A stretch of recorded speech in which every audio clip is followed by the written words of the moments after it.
Hello, everyone. Isaiah here with Cheeky Scientist. Welcome to another Cheeky Scientist radio show. We have a great show lined up for you today. We're going to be talking with David Burkus. David Burkus specializes in making connections through loose connections. And we're going to be talking about how to use loose connections to get hired, to advance your career. And by loose connections, we mean not just your direct connections, such as your direct connections on LinkedIn, but your shared connections, or as David's books and talks calls them, friends of friends of friends. So there's a lot of studies that have come out showing that you're much more likely, for example, to get a job through a loose connection than through a very close connection.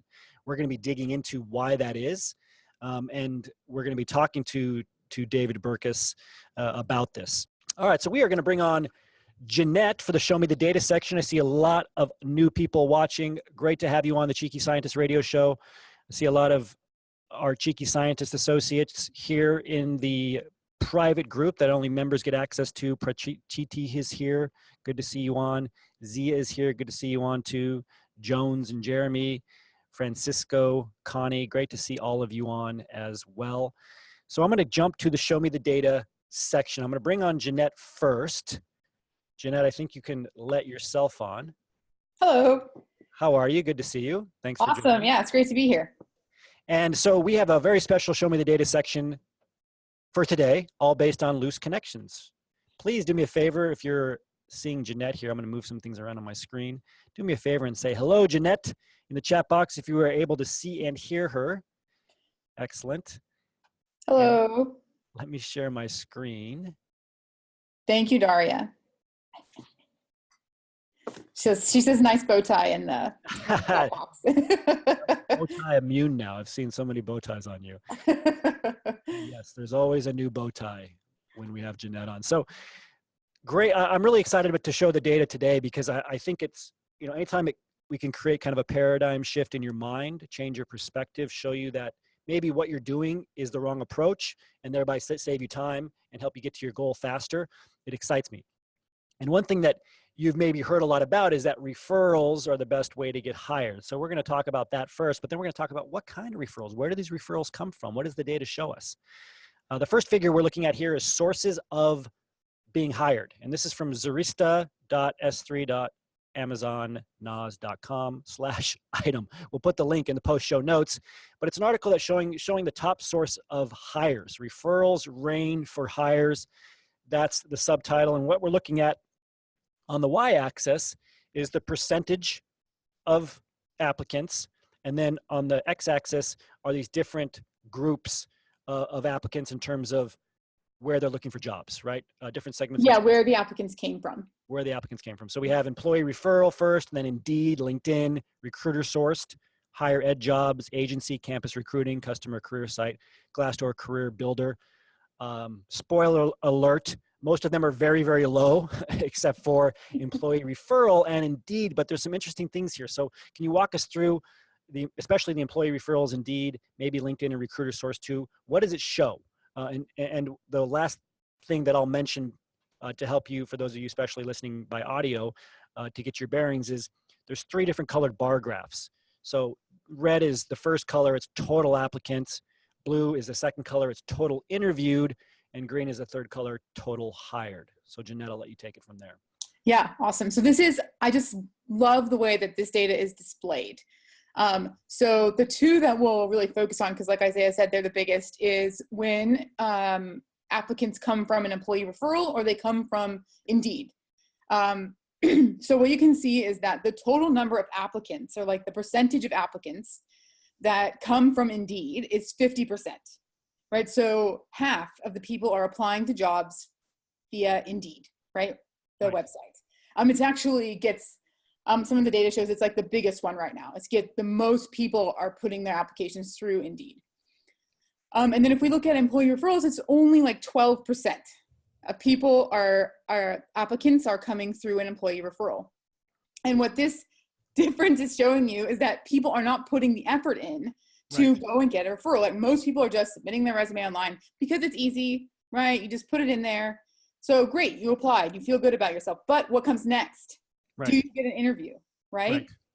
And the answer is you're way less likely to get an interview if you just apply online, like through Indeed. So only, it's like 25% of those people who got an interview came from Indeed, where it's more than 40% of those who came from a referral got an interview, right? So less people are applying using a referral, but those people who do apply that way are way more likely to get an interview. They are 40% of them get interviews, whereas only 25% of those who apply online got interviews. So there's, yeah, go ahead. Oh, sorry. I was just gonna say, so to sum up real quick where we are, there's this inverse relationship. Yeah. So you see this trend for employee referrals, the total number of applicants is a little above 10%, right? So only about 10%. And we've showed you this data before. We've seen the number as low as 7%, as high as maybe 15%. That's all, out of all job applicants, a very small percentage are actually doing the work to get referrals. But of those people, those who get interviewed, it jumps up to over 40% of that job candidate pool. And those who get hired, it jumps up to about 55%, which is insane. And that number keeps climbing, by the way. It used to be 40 or so, right? 5 years ago, 6 years ago. The last couple of years, it's been about 50%. Now it's well over 50%. And for PhD level jobs, it's much higher. It's closer to 60 to 70% are from referrals. So I want you to just to think about that for a second. About 10% of job candidates will actually do the work to get a referral, which is not a big deal. It's as simple as having somebody directly pass your resume on to the hiring manager instead of just uploading it online, or it's using somebody's name because you had a conversation with them, like in your cover letter. It's not that difficult, okay? But we, especially as PhDs, we just have this intense fear of doing it. These numbers are insane. Of that 10%, well over 50% are getting hired. Yeah. Right? And then Indeed is the opposite. Because let's face it, how easy is it, Jeanette, just to go on Indeed.com and like look for jobs, right? Piece of cake. Yeah.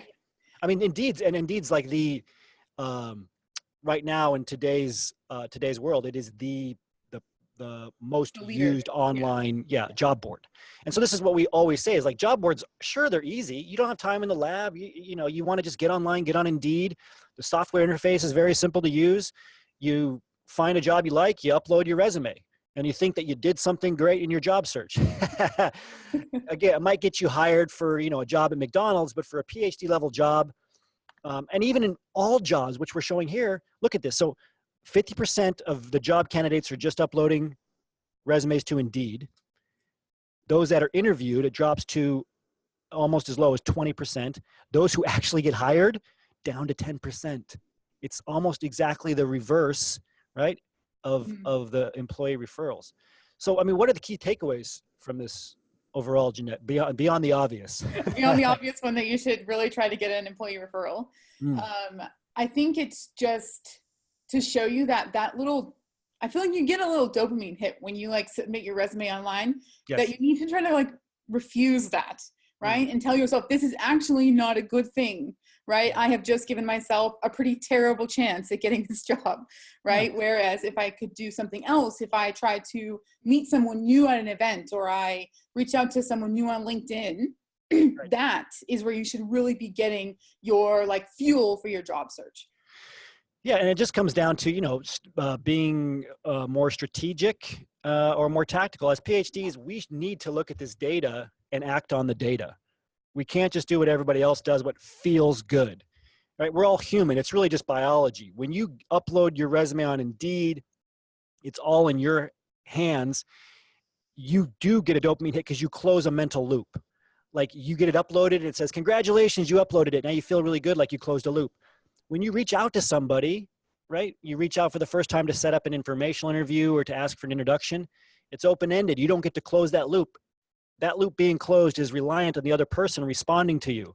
And that's why you will automatically feel this heaviness before you reach out to somebody, right? It's just like, oh, I don't want to do it because there's this uncertainty and your brain de-energizes you when there's uncertainty. So very, very important. I want to just point out two other things, right? So applying on LinkedIn, the trend is the same as applying on Indeed because it's really just another job board. You're just uploading it. But recruiters, it's valuable to build these relationships with the recruiters. Two things I want to show here. So the recruiter trend is very similar to the employee referral trend, right? A very large percent get hired versus the total number of applicants. However, the numbers are so small compared to employee referrals. So if you're in your job search and you want to get hired the fastest, and you want to make you have the biggest chance of getting an interview, look at this chart. You're going to go directly to employee referrals. Get introductions to employees. You can find these employees on LinkedIn so easily. We talk about it all the time. Spend your time there. It's better to spend 10 minutes a day reaching out to 1 or 2 people on LinkedIn to get an introduction or reaching out directly to an employee than it is to upload your resume. So that's really the takeaway here. I just love that figure. So thanks for sharing it, Jeanette. So conversion ratios, we're looking at the same reference here. On the left, we're looking at these dark blue boxes. It says external sources. On the right, it's internal sources. It's a white boxes. And on the top 2, there's external sources, applications to interview. It says 29-1, interviews to hires 5-1, applications to hires 129-1.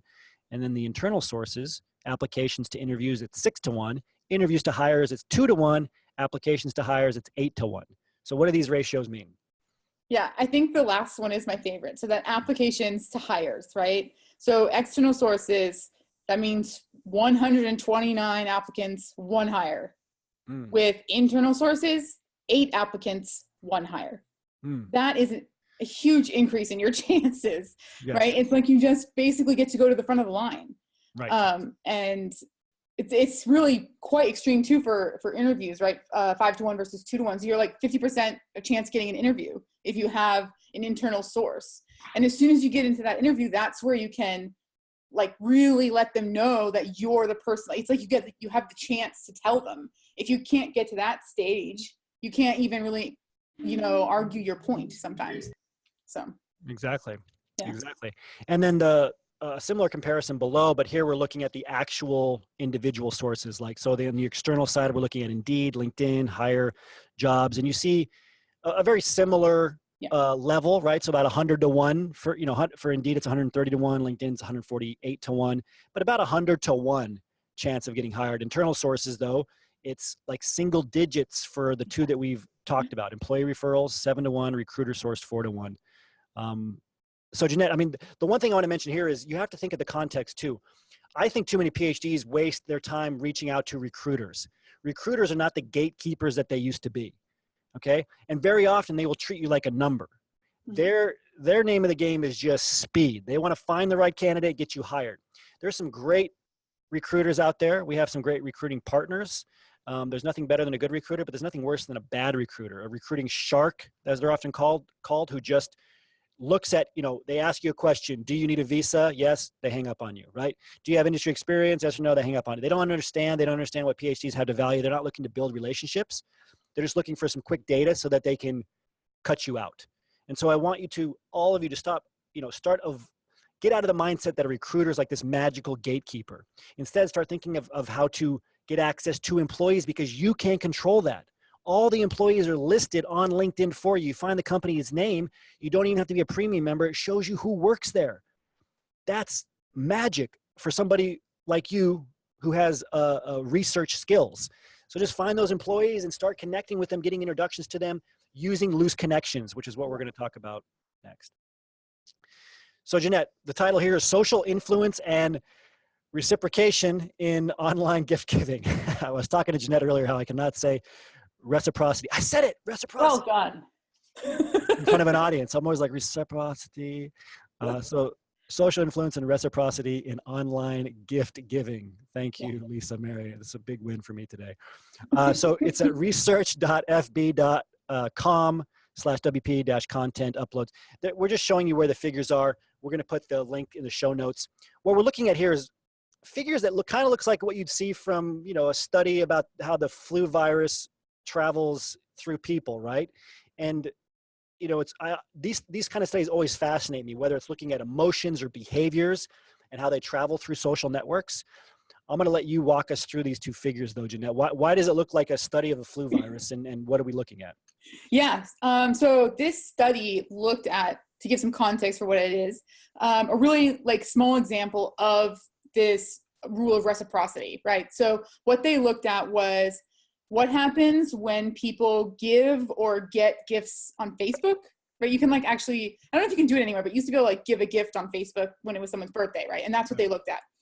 And so they looked at how people acted if they didn't get a birthday gift or they got a birthday gift?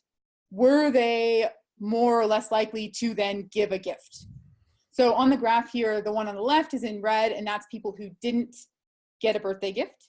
And then the one on the right is in blue, and it's people who got a birthday gift. Right. And the big comparison to make here is to look at the scales of the y-axis. So those people who didn't get a birthday gift, their rate of gift giving was less than 1, right? So they're meaning that not even everybody gave a gift to someone, right? So they're less likely to give gifts to people. But if you look at those people who got a birthday gift, their rate of gift giving is like right around, the highest it gets is between 20 and 25, right? So there's just this huge increase in the rate that these people are giving gifts to other people. And the difference between these two cohorts of people is the fact that they got a gift, right? So when, as humans, we get something, you just naturally want to reciprocate that. And that's what this tiny example is showing so clearly, that when people get a birthday gift, they're just more likely to give another gift. No, and so what we're talking about here is, again, the law of reciprocity, right? The biological urge that you have, and you can look this up, do your research, you're all PhDs. This is a real thing. When you get something, you are very inclined to give something back. I mean, it's phenomenal. It's why at airports, they've actually made it illegal now for people to hand out free pens, right? Whether it's for nonprofits, whatever, because people are so inclined to give something back. You used to have people that would go around and hand out free pens, et cetera, and then ask for money in return. It's illegal at airports because of a study that was done on this. If you're given something, a pen, a little trinket, doesn't matter how small, you want to give back so bad that people can manipulate you in this way. But this is a case where you can use that in a valuable way to build relationships. And by doing something right, instead of doing what most of us do, and we just think about how we can get, I need a job now, look at my resume, help me, give me a job, right? This is what most of us do when we're in that desperation mode for a job. Instead, if you just follow one of the key cheeky principles of AVF, add value first, it opens up all of these different relationships, these loose connections that will lead to you getting job referrals and overall getting jobs. And you can see it in the data here, 25-fold increase. That's quite a bit, right? So if you add value to somebody, they're going to want to reciprocate. A very simple example is, most of us think we need introductions to get hired. Why not give an introduction first, right? A great way to get to know somebody you don't really know well is to introduce them to somebody you do know well. And once you introduce them, right, you can come back and ask for an introduction much easier than if you just went right ahead and asked for the introduction without adding value first. There's a lot of different ways you can add value in a job search, or no matter what your goals are, and we're gonna talk about those. Yeah. Can I add one more thing about that figure before you scroll away? Please. If you look at the x-axis, it shows the days from that person's birthday, right? So I think this is important. You'll see that the closer it is to their birthday, or especially when it's right after their birthday, so right after they've received a gift, right? If they got a gift, they were way more likely. You see this huge uptick in the likelihood that they're going to give a gift. Right. And I think this brings home a good point, that for your job search, you can't just add value one time and walk away.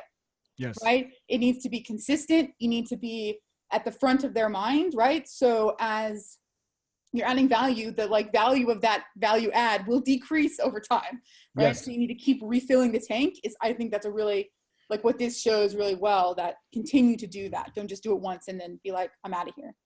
Yeah, you do see this curve starting to go down, right? So it starts off at the normalized rate of 23 or 24, and then it gets down to about 20, a little bit below after you move 30 days after. So yeah, right after. It also shows a very key tenet of negotiation. Whenever you get something, you're going to get asked to give something right away, and vice versa. If you make a concession during a salary negotiation or during any sort of social interaction, that's the best time to ask for a concession. Okay. And we can go really deep into this, and maybe we'll have time to talk to David about it, but right after you give is the best time to ask for something in return. And it's a great way to build relationships. The key is you're giving first. Okay. The very last thing I want to show here is something that looks like a firework on the screen, or a series of fireworks. And it's another type of figure that you often see when it comes to studying contagions, right? And so, Jeanette, we're looking at these nodes, and then a lot of arrows going away from these nodes very quickly. What are we looking at here? Yeah, this finger is just really cool because it shows that these people who have all like tons of nodes, like tons of lines coming off of them, they're often called, in this paper, they're called seeds. They're people who, like you should be, start giving before they get, right? And what they end up doing is they create this entire network around them of other people who start to feel the reciprocity law, right? And they start to give also. So you become a part of this huge network of people who are just giving things all the time. And that is a great network to be a part of. Right. And there are a lot of arrows here that go back the other way. They're not really studying that, but the key is that when you do this, you have a strong impact on other people. They're going to be much more likely to give in return. The key is that somebody needs to initiate it. You need to seed it first. You have to see yourself as a seed, right? Not as somebody who's reaping whatever that seed's planted. And what I want to recommend that a lot of you do, just try this. Try one day to set aside a couple of hours in that day just to add value to people in your network, one way or another. You might have to spend 5 minutes reading their LinkedIn profile to see what they're interested in. And then maybe you send them like a link to an article from an influencer they're following. Maybe you introduce them to somebody else, right? Maybe you show appreciation or you congratulate them on a jump in their career, a recent change that they made, or something that they announced. They're announcing it for a reason because they want appreciation or they're proud of it. And you comment on their post, something small. Do that just for a couple of hours, and you're going to see a massive shift. You're going to see a shift in the way people approach you because you've just decided to act like a seed, right? Instead of somebody who's just taking it. It has a dramatic impact. We talk to a lot of people in our association who are working in industry currently, and they say that it is such a breath of fresh air when somebody actually reaches out to them, makes a connection request on LinkedIn, adds a note, and then just adds value in that note and says, hey, I just wanted to stay in touch. I really like what you're doing in this field. Congratulations on XYZ. Keep up the great work. And that's it. They don't ask for anything. Like, it is so rare that it's going to really make you stand out, and it's going to change the person's perspective of you and the relationship just by doing that. And that's something that we're going to talk a lot about today with our first guest, David Burkus, who we're going to bring on next. Please do me a favor and thank Jeanette for coming on to the Show Me the Data section and for all the work. She pulls the data. She does an incredible job finding things that are very relevant to the show. So please thank Jeanette in the chat box or in the comment box, wherever you might be watching this live stream. I'm very excited for our first guest today, our very special leadership guest. We have on David Burkus. I'm going to show his bio here. We like to show a picture and then write out a little bio here. David is a best-selling author and sought-after speaker and associate professor of leadership and innovation at Oral Roberts University. That's right. He has a lot of experience in both business as well as academia. Perfect for this audience. His newest book, Friend of a Friend, offers readers a new perspective on how to grow their networks and build key connections. I'm going to show his book in a second. You have to go get this book. It's incredible for all of you who are looking to make those connections that will lead to job referrals and get you hired. The book is based on the science of human behavior, not rote networking advice. Finally, right? I can't stand these webinars, these books where it's like networking is important, shake their hand firmly and smile. Like, we're a little bit beyond this as PhDs, and David's going to help us dig into the science here. He's delivered keynotes to leaders of Fortune 500 companies and the future leaders of the United States Naval Academy. His TED Talk has been viewed over 1.9 million times. That's great. I'm about 1.9 thousand. So this is a big number. It's a big deal. I definitely recommend you check out his TED Talk. We'll put that in the post show notes too. He is a regular contributor to the Harvard Business Review as well. Because we're all on LinkedIn so much, I want to show his LinkedIn profile. Please go to his LinkedIn profile, connect with him, add a note, congratulate him, thank him for being on the radio show. Let's show him how involved and engaged PhDs are. Please connect with him on LinkedIn, and make sure you go to his website too. Lots of great stuff. I really like the feel of his website. Great format, very easy to find various links, very easy to find his TED Talk. If you go to davidburkus.com, you can find him there for LinkedIn. For those of you listening by audio, it's just linkedin.com/in/David Burkus, Burkus. And then finally, if you go to Amazon, just type in Friend of a Friend. The subtitle is Understanding the Hidden Networks That Can Transform Your Life and Your Career. Very clever book cover as well. We're going to put all of this in the show notes. Go get this book right now. I think for some of you, it might be free on Kindle Unlimited, if you have that. Otherwise, definitely get the actual hardcover. It's worth it. It's a great read. And without further ado, I'm going to bring on David now. I'm going to have him start his camera here. That should do the trick. And there he is. David, you are. How are you? Great to see you.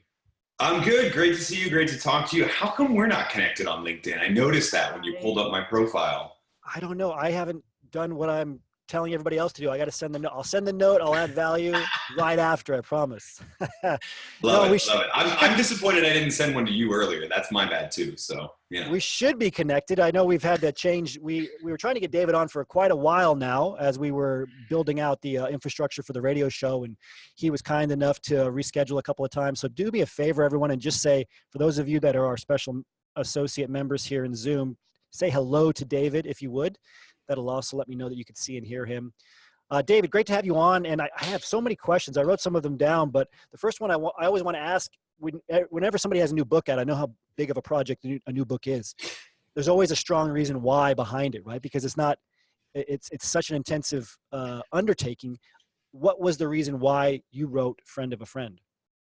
Yeah. Oh, thank you. No, there's always that underlying motivation. For me, it was that I think there's a gap in a lot of people's advice about building networks and how to understand when you're on. Like on the one side, and you actually mentioned it, you've got the advice books, here's how to give a perfect elevator pitch and shake a hand firmly and all of that kind of thing.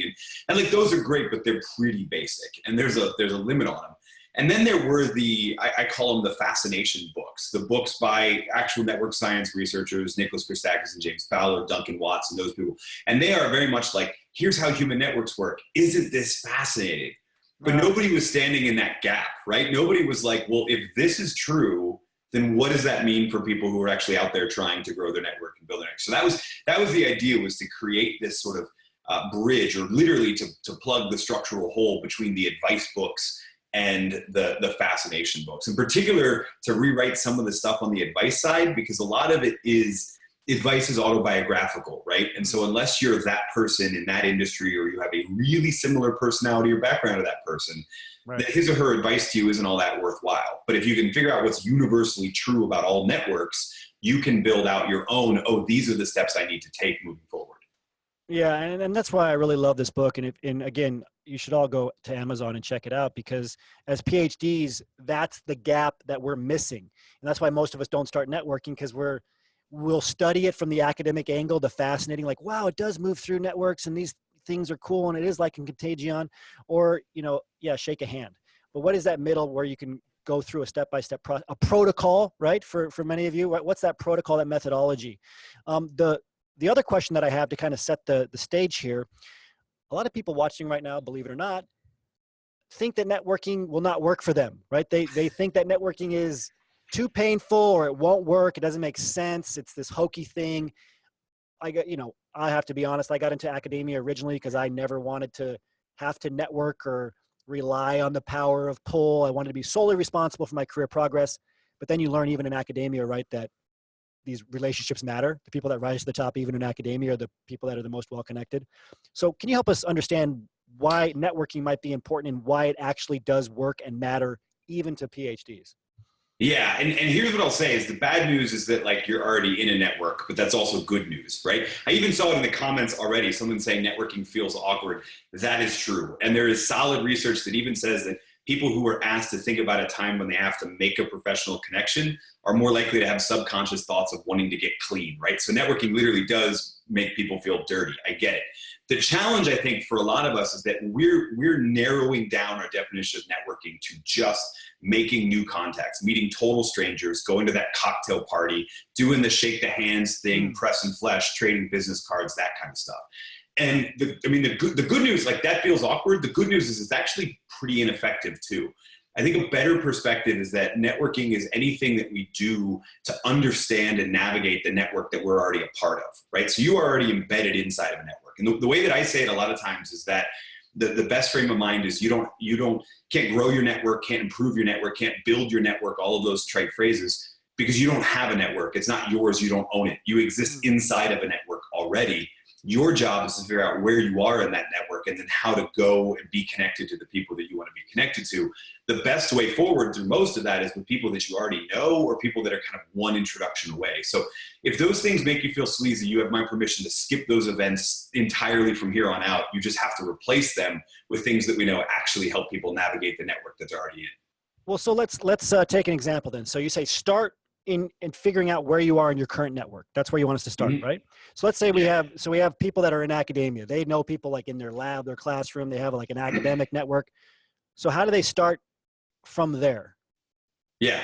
So, I mean, the first thing is that we actually have to we have to look at what I call the hidden network. And these are, you had mentioned it was loose connections earlier before I jumped on. If you think about the people that were in your lab or that were in classes with you or co-study with you or that you are even at a conference with, those are really close, tight-knit connections. And the problem in a network is that, I mean, the fancy nerd, I don't get to get nerdy that often. The fancy nerdy term is transitivity, right? Yeah. Transitivity means that if person A knows person B and person B knows person C, there's a really strong likelihood that A and C already know each other, right? And so when we start with just that little crew, we're actually not going to get a lot of new information, new ideas, etc. The problem is that then we jump right to that total strangers thing, right? So we know we want to get in a certain industry and we jump to that trade association where that's where we want to get, and we're trying to meet a bunch of strangers and they're like trying to friend, you're an academic, what do you want to do here, right? All of those sorts of stuff. And it can get that awkward feeling, right? So the first thing that we got to do is look at and take an inventory of what we call our weaker or dormant ties, the people that we know, but we don't know that well.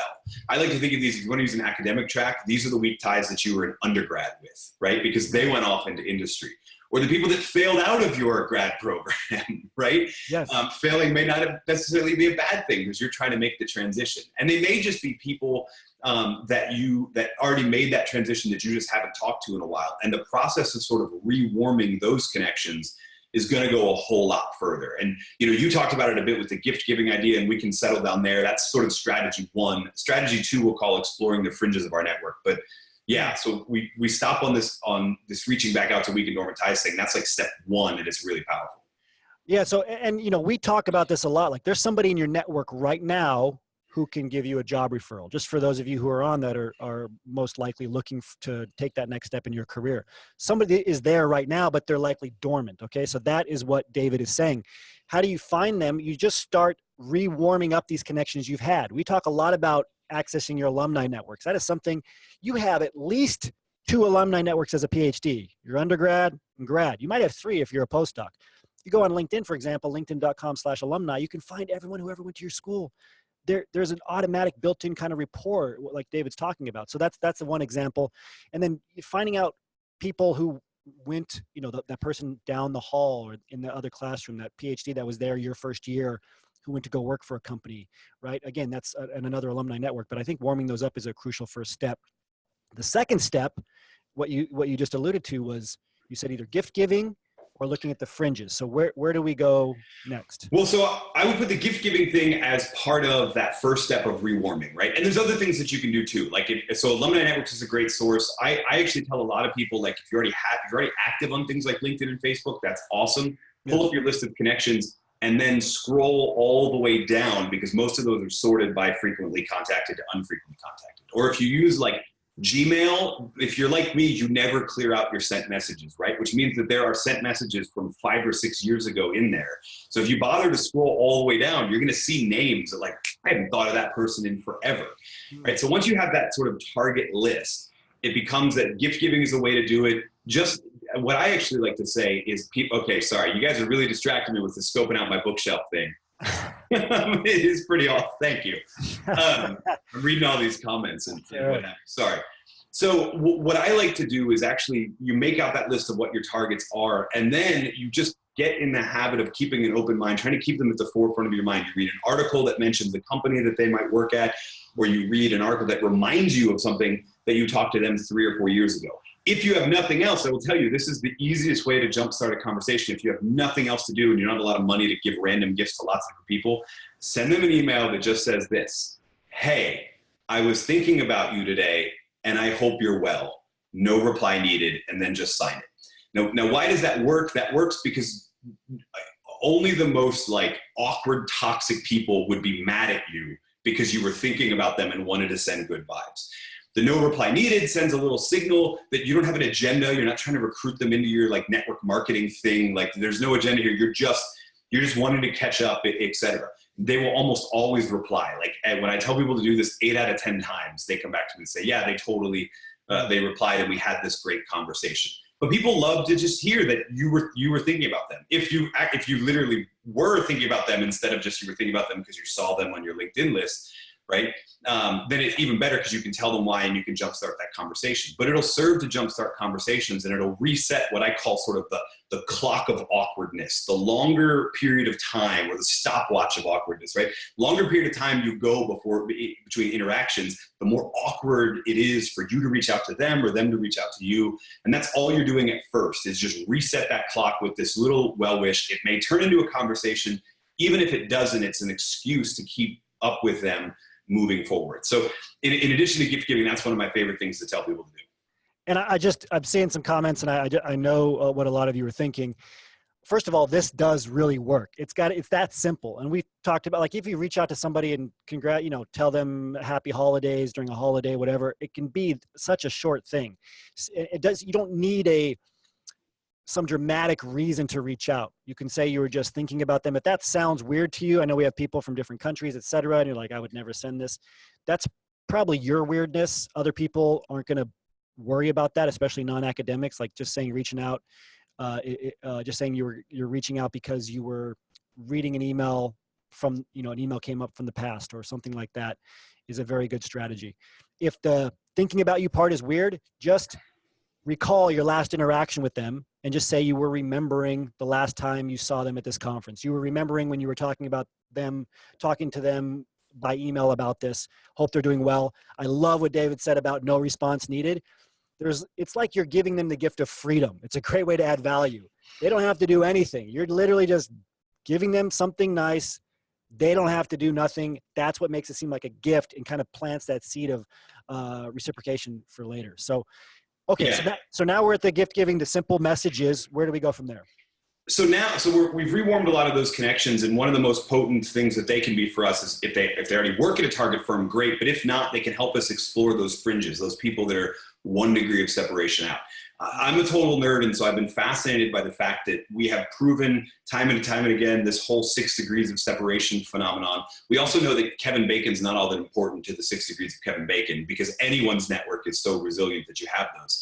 I'm not actually interested in the idea of like in 6 introductions you could meet the president. A lot of people aren't interested in meeting the president right now, right? So that's fine.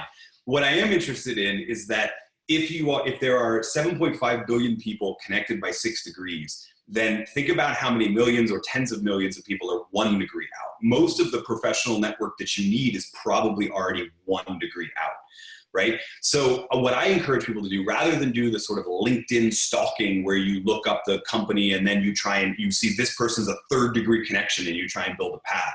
As you're rewarming those loose connections, get in the habit of also asking, hey, who do you know in blank?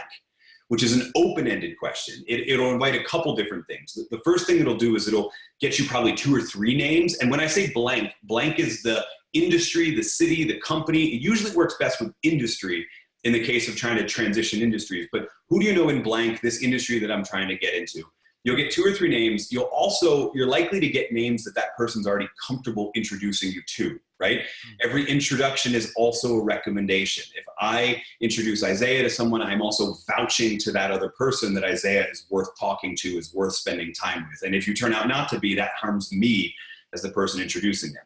So I'm likely, if you say, who do you know in blank, I'm probably not going to list the names of people that I'm sort of on the fence building my social capital with that I don't necessarily want to spend on you. I'm going to give you the names of people I could actually introduce you to.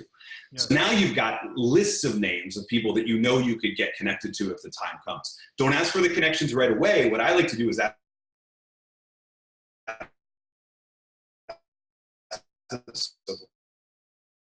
lots of different people, and then with people, right? Whose names? It's a really strong indication that you are going to click with this person, but also that you could put different people putting a good word in for you at the same time. It's just going to be a more beneficial connection to you than that name that only got like tersely mentioned once, that type of a thing.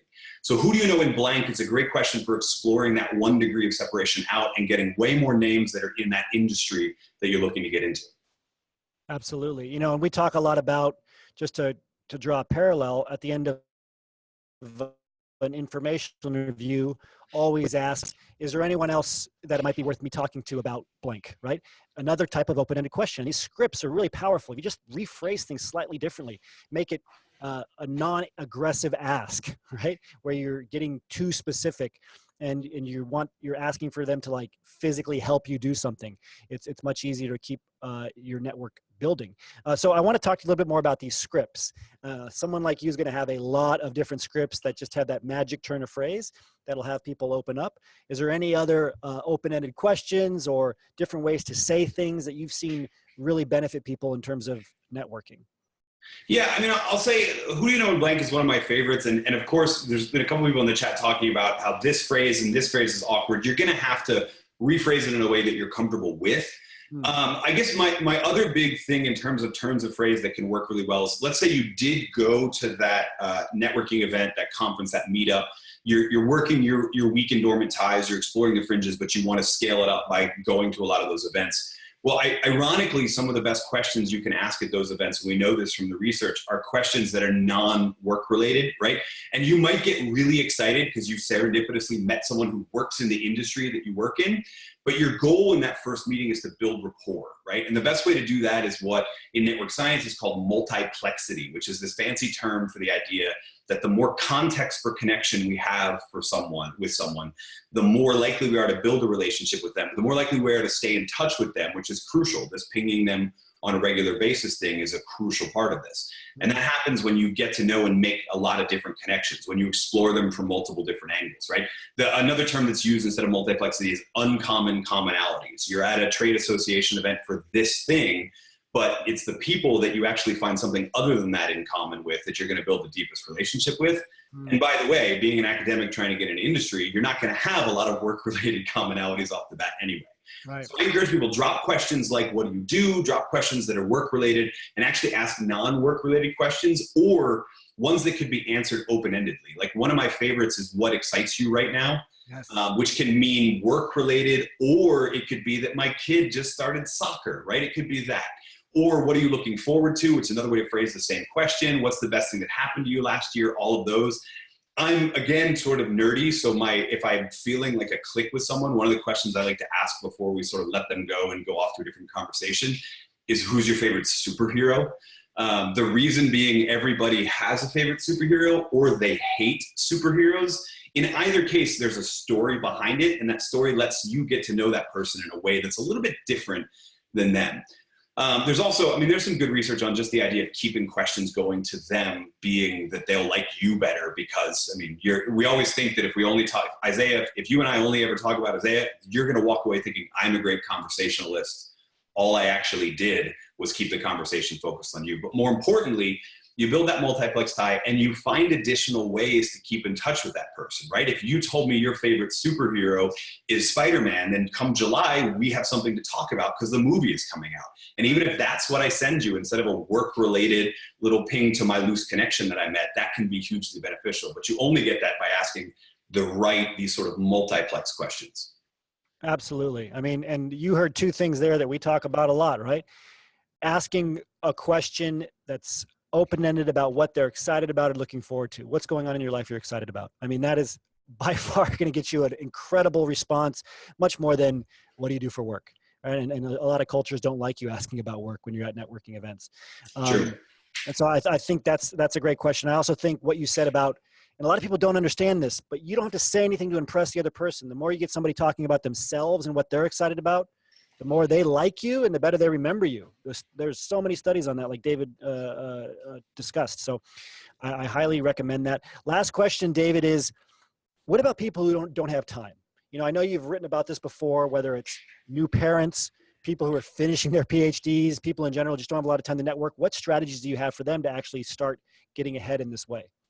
Yeah, so I would actually offer that you have more time than you think. You may not have time to go to these events and plan your awesome superhero question and that kind of stuff. I totally get it. but you have time to reach back out to dormant ties. You have time to ask the who do you know in blank question. If nothing else, you make it a point to like, I'm going to reconnect with 4 dormant ties a week. What we talked about in those emails, finding an article to send them, whatever, that's 30 seconds, maybe a minute. So we're talking about like 5 to 10 minutes of your week that can have a huge effect. Now, if it turns into a conversation, yes, you've got to carve out the 30 minutes or so to have that conversation. Especially if you're looking to save time in terms of, and you're sort of geographically limited, then things like this, a Zoom call instead of let's meet for coffee can be huge because it can be 15 to 30 minutes instead of like, I mean, I'll be honest, nobody wants to have coffee with you. Coffee might be a meeting for an hour, but I got to drive there. That's 30, 45 minutes, right? Then the time but if you say like, you know what I would love is to jump on a quick Skype call or Zoom call for 30 minutes and chat about this, you're much more likely to get a yes. And it's better for you time-wise too. The other thing that I think is good is leveraging this multiplexity thing. So like working parent idea, et cetera. I know which work contacts have children and have spouses and things like that. And I usually, if I'm in a city where I'm looking to reconnect with them, I'm doing it in a family thing, not in a work context, because I'm more likely to get a yes, but it's also gonna fit into those other hours of the day that I have.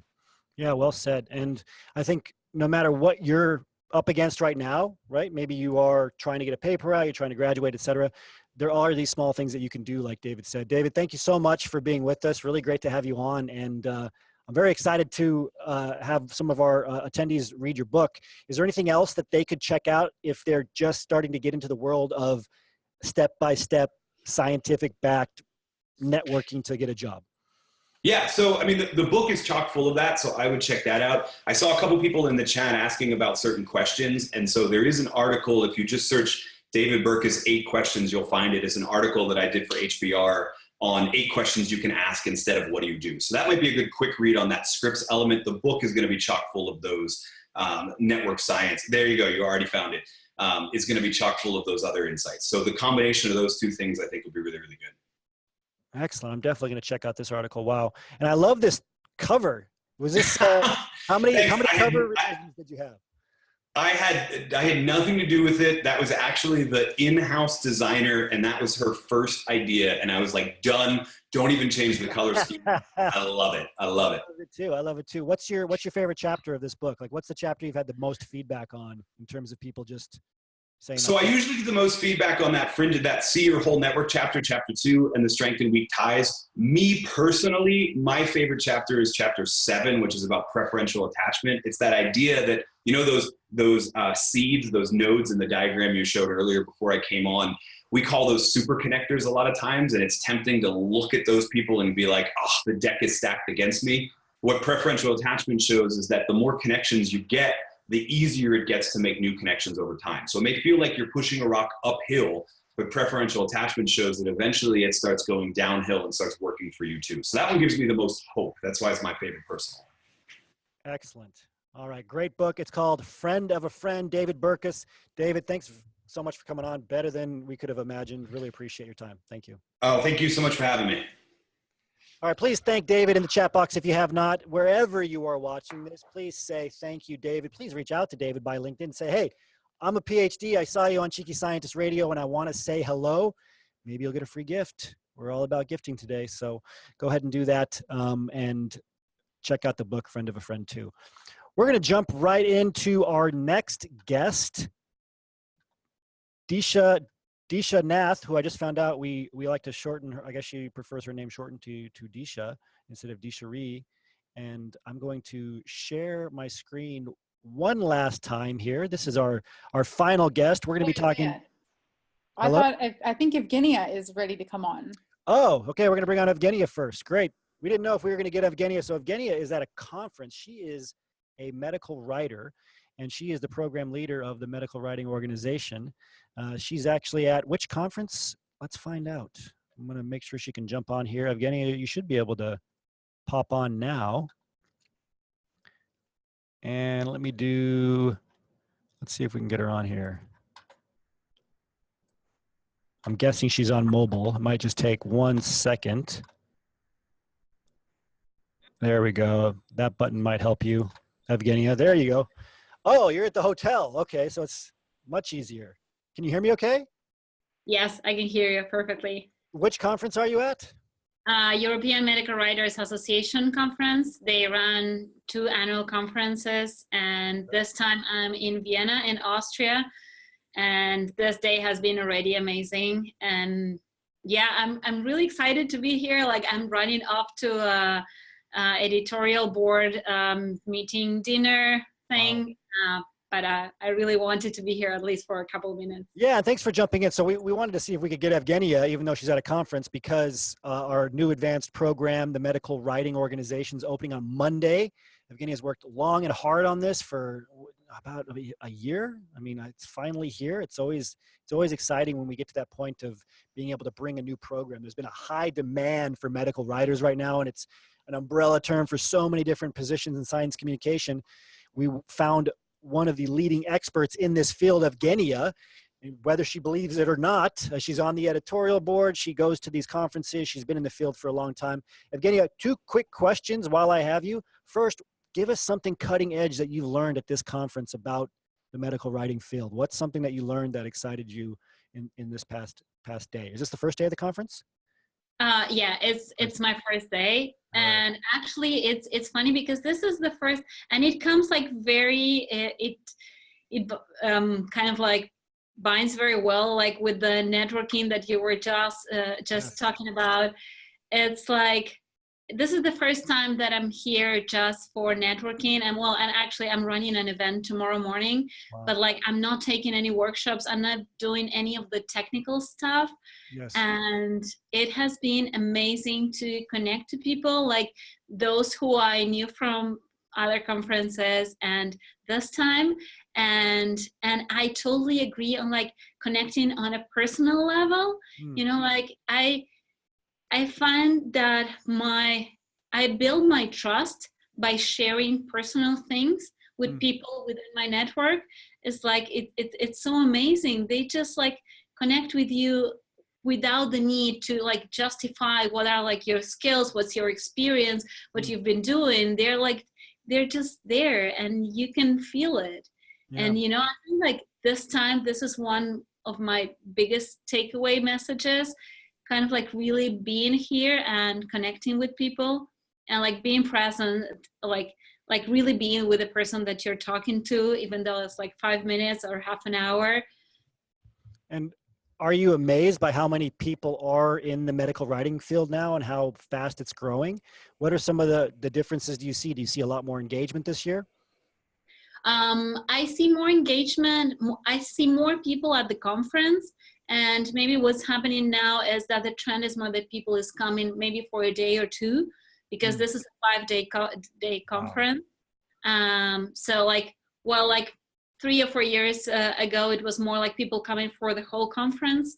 So now we have more attendees, but they're like, usually they go for specific events like a workshop or like a symposium or a specific seminar.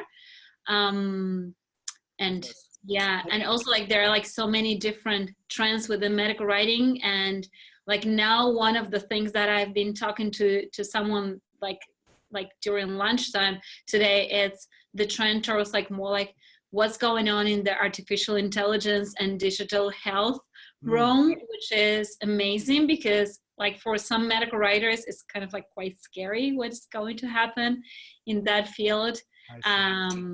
But there are like so many things that we can leverage from that as well. So staying ahead of the curve, right? As content writing becomes automated in some sense, it becomes more and more important to stay ahead as the medical writing field becomes more competitive. I see what you're saying there. Last question. What are you particularly excited about for Monday with the Medical Writing Organization when it opens and this new program? I'm actually super excited about seeing people grow, you know, like seeing where they're coming from, what they're like each member unique skills that we can work on and leverage and build others. And really, like, I'm super excited to see where they will get. And I don't know, like, we never know. It might be like a month to a year until they find like their dream job. But I'm really excited to see that and to share that journey with them.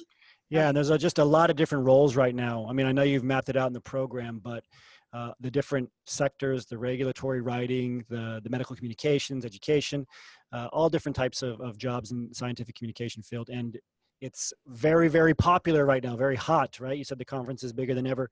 So Evgenia, thank you very much for popping on and saying hello to everyone. Great to see you on. Please say hello to Evgenia in the chat box and say thank you for being here with us.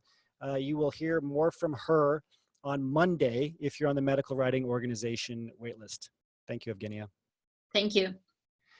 So I'm just going to put that waitlist on the screen here real quick one more time.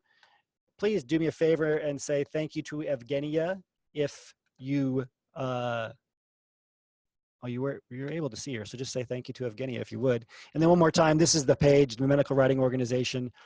If you're not interested in medical writing, it's okay. We're just showing this because it's a brand new program.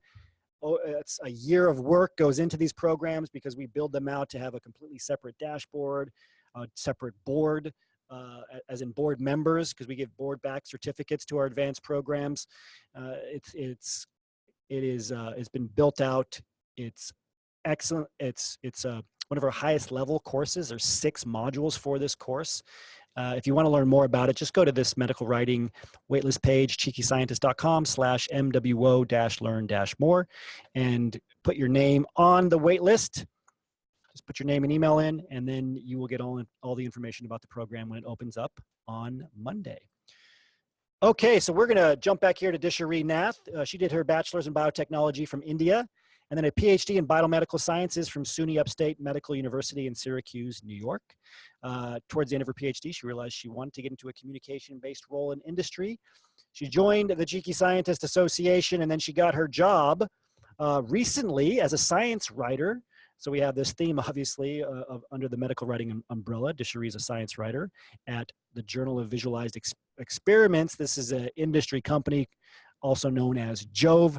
Her job lets her explore her inner creativity to explain science, and she's loved every moment of it. Her LinkedIn profile is here. It's linkedin.com/in/DISHAREE, Dishari. So Dishari, great to have you on. I'm going to stop sharing my screen and let's bring you on the camera here. That button should help. There we go. Gallery view. Hi, Dishari. Let me get you off mute real quick. Can you hear me now? Yes, I can. All right. Great to see you on. Can you all hear me? We can. If you can hear and see Dishari, can you say hello? And you said you like, is it Disha you prefer? You can call me Disha. Yes. Disha. All right. That's easier. So say hi, Disha, if you haven't already. Thanks for being on. Really great to see you. I appreciate you being willing to share your insights. You know, one insight that we all like to know as PhDs is, what was your motivation? Why did you want to get into a scientific communications role? Why did you decide to leave academia? Yeah, so a year ago, I was wondering the same thing, like, what would I do? Where would I go? And a good point for me to start was to really understand what I wanted to do and what was I good at. So looking back, I did a lot of inner reflection, trying to understand what I liked. And I realized that the part of my PhD that I liked the most was when I was presenting at the conferences, at seminars, or just having people over explaining my work to them. That's the first part I liked the most. And I talked to my committee members about going to a communications-based career, and they really encouraged me to it. And doing those reflections, I realized that was probably the place for me to go. And then I started talking to people who were in those positions to kind of consolidate my understanding of them and my eagerness and wanting to go into those roles. So it was a learning curve for me also, and also getting over the mental block of not being a scientist at the bench. But I kind of knew, like, towards the latter half of my PhD that I didn't want to be at the bench anymore. I just had it in my head. It took me a while to kind of accept that and go from there. Yeah, and I think for all of us, we go through this process of saying goodbye to academia.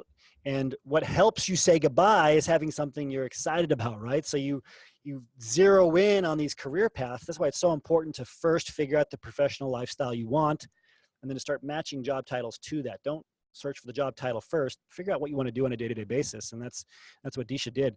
And then when you're excited about that, again, it'll be that extra push you need to be able to say goodbye to academia, to reprioritize your life. And in terms of reprioritizing, what did you do to start cracking in to the scientific communications field? What did you do to start networking? What did you do to start looking at your current skills or gaining new skills? So Cheeky Scientist was instrumental for me to do that. I got a lot of guidelines of how to get started. And the biggest decision for me was to make it my priority. And that is very different from when you just think about it to when you actually do it. Yes. And what I did was, when I was writing my thesis towards the last 4 or 5 months of my PhD, I was actually devoting 50% of my day towards my job search and 50% towards my finishing up in lab and thesis writing. So I made it my priority. I made some people around me a little mad, but I had to do it. I put my entire work, for my entire understanding and my energy into it, and that really helped me get to my goal. Also, since I had a focus that I was going to go into these roles. I wasn't going to apply for a postdoc. I wasn't going to go into a scientist role. I had a very specific set of goals. Made it easier for me to focus and put my entire energy into that.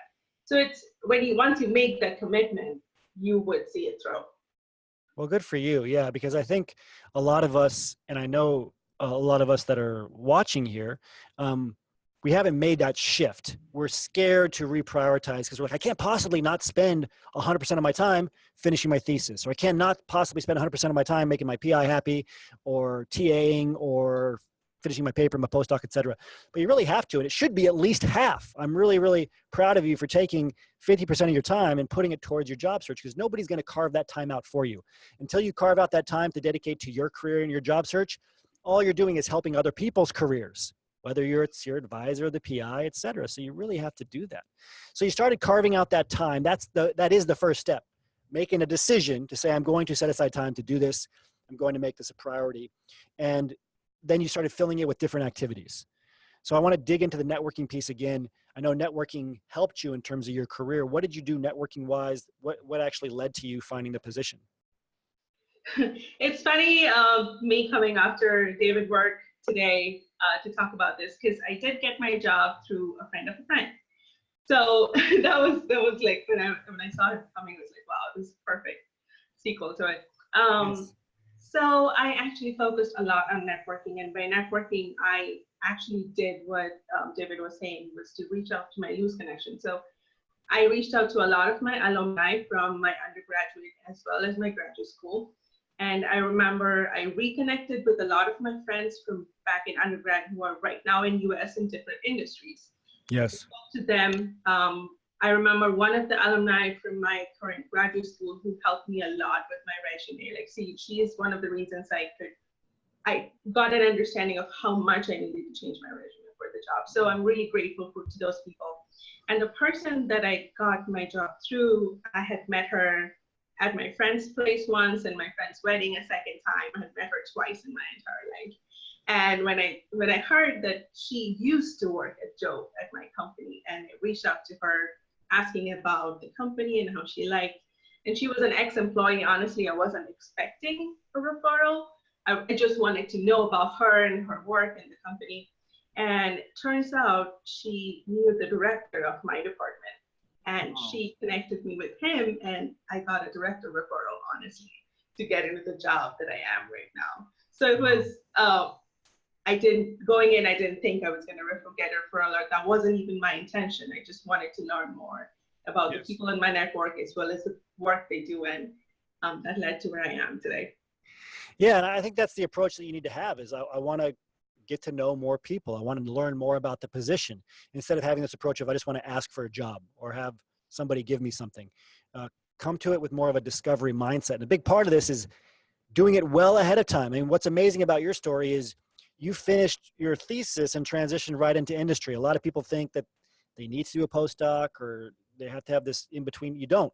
You can get your PhD and go right into a job. You just need to get out in front of it. If you wait till you're done with your thesis, now you're in desperation mode. You're either unemployed or working for free. You're scrambling, reaching out to people, and they can sense that you're desperate. And a lot of people end up like that, and then for that reason they take a postdoc and they end up stuck in a postdoc for many years because they never get in front of their job search. They never prioritize like you did. So you got into this career. What was onboarding like? What was it like for the first few weeks? It's a new experience, right? How long did you have to train for? Did you have somebody personally train you? This is always a question that we forget to ask, but I wanted to ask, you got hired. What happened after you got hired? So here, Jove is sort of a smaller company. So we don't really have onboarding ritual, so to speak. But my manager is very nice. My team is 4 people, and she went over what I needed to do in a nutshell. And to be honest, I kind of learned on the job a little bit. But here, it's also a lot of being proactive. And so I need to tell you a little bit about what I do. Yes. Basically, Jove has a unique product, which is it's a video of scientific concepts and experiments. So I write the screenplay for those videos, explaining the scientific concepts, partly as an animation, partly as a live video. So we need to collaborate with authors, with the labs that are doing experiments. We need to collaborate with illustrators, videographers, editors. So it's really up to the person coming in to proactively reach out to these people and understand what they're doing and how to better that communication. So there is a short onboarding process, but a lot of it is being proactive, which I think is there in most jobs, but this specifically, I felt it a lot. It was very much up to you how much you wanted to learn. Yeah, so let's talk more about the day-to-day. So you get hired, and what's great about scientific communications, it can be so many things. It can be writing a screenplay or a script, or it can be writing something marketing related, something for videos. So you got hired and you basically write down what somebody's going to perform on camera in terms of a scientific experiment, correct?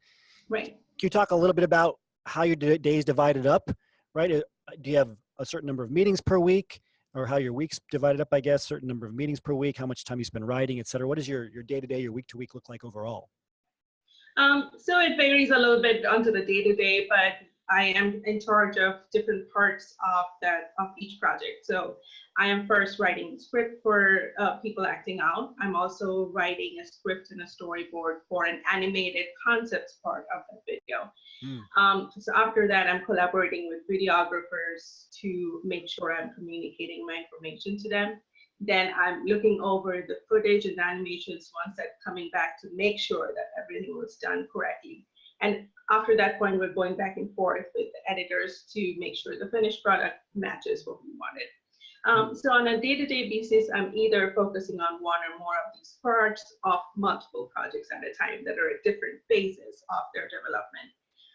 And we have team meetings once a week. I meet with my manager once a week to go over my personal development, as well as we're meeting for the whole department with the video people, as well as the script writers, to discuss the progress of it. And we set milestones, we set deadlines, and every week we go over where we are in terms of those milestones, and we set new milestones for after that. Excellent. Yeah. So I think, roles like this, again, with the medical writing umbrella overall, science communications, there's so many different types of jobs out there, and there can be a lot of crossover. You might be doing something that's as unique as writing a screenplay, but also has a scientific component. You could be doing regulatory work. You could be doing marketing work, MedCom, a lot of different options. We really appreciate you coming on to share your story, Disha. I do want to ask you one more question. What do you do in terms of when you're looking ahead in your career now, right? So you've started this new job. Where do you go from here? What does the career trajectory look like? What are the different types of people that you connect with at Jove? What are you doing actively for your own network, right? So obviously in a career, you get that first job, it doesn't stop. My point here is to let everybody know that these kind of things continue. They change shape a little bit. The priorities shift a little bit. What does it look like for you moving forward? So right now, I am focusing most of my energy to understanding within Jove, because we also ourselves have communications department that works outside of the company to reach out to our clients, which is something that I do want to get to into in the future. So I talk to people who do that at the company to learn about how they go about these things so I can get an understanding. Also, I think the core of my work at Joe is basically distilling information for a certain kind of scientific audience. And I think that's a mindset more than learning the job, and that can be applied to any kind of job. So I am looking to start technical medical writing also on the side in the next few months, which would really broaden my understanding. So what I'm learning is distilling the information I can apply to that to the medical writing also. So I do want to do all of these things, and eventually my personal goal is to go into something that has the component of writing as well as the component of client facing. So I want to get more of that experience and go down that route. Excellent. Well, thank you so much for sharing, Disha. Congratulations on your transition. And I really appreciate you coming on to share your insights.